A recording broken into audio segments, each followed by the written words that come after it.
Einārs, Anna, Inga, Guna. Uzņēmuma efektivitātes novērtēšanas metodes. Sveicināti! Šīs dienas prezentācijā centīšos jūs iepazīstināt, ļaušu uzzināt, kas ir uzņēmuma darba efektivitāte. Prezentācija ir sadalīta divās daļās, no kurām pirmajā praktiskajā daļā neliels ieskats diskusijās par tēmām, vai darbinieki ir informēti par efektivitātes procesiem, kādos procesos tiek veikti efektivitātes mērījumi, kādās jomās nepieciešami uzlabojumi un kur trūkst uzmanība, kā konstatēt, vai mērķi ir sasniegti. Otrajā daļā atbildēsim uz sekojošiem jautājumiem. Kas ir efektivitāte?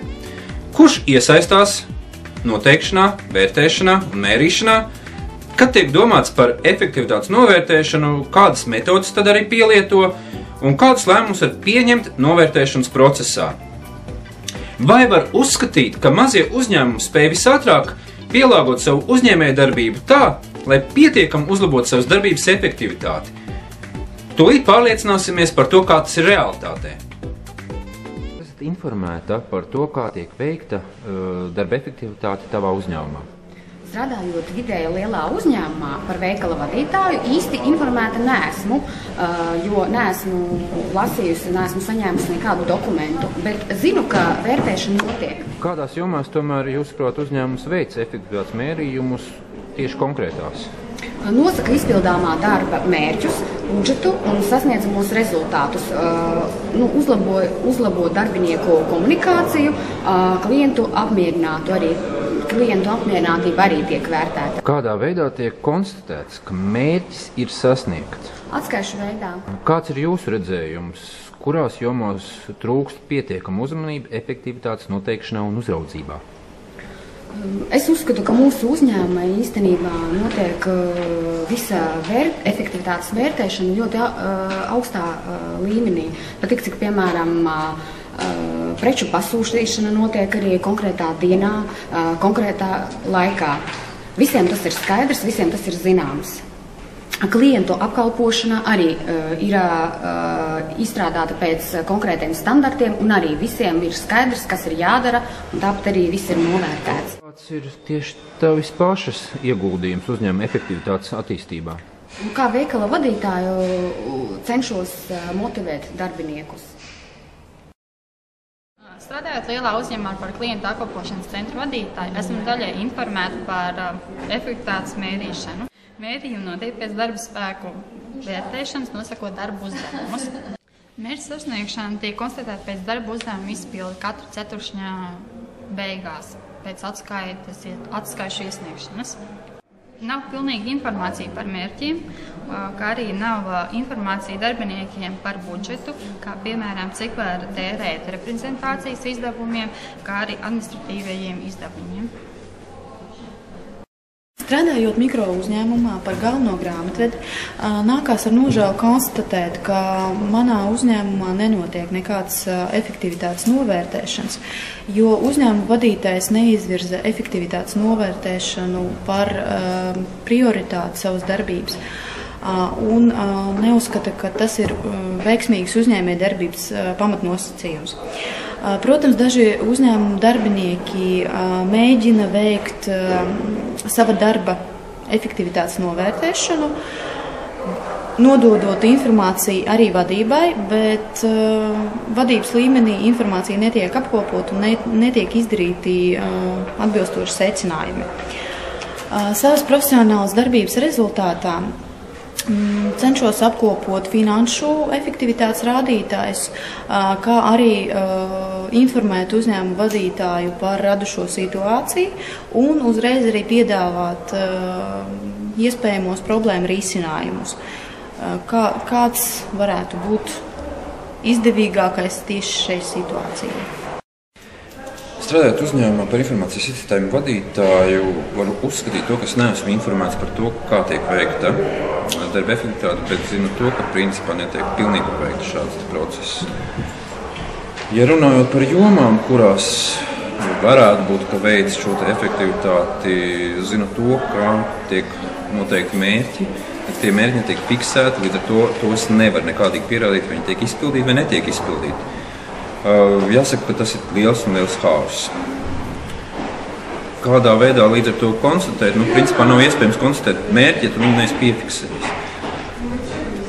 Mans redzējums ir, protams, plašs, ka jāsāk no pašiem pamatiem, tad uzņēmumam ir jāsāk strādāt uz to, ka vadība zina, kādā veidā mērķi noteikti, kādā veidā viņu, teiksim, identificēt un pēc tam piesiet pie konkrētā izpildītā uzdevuma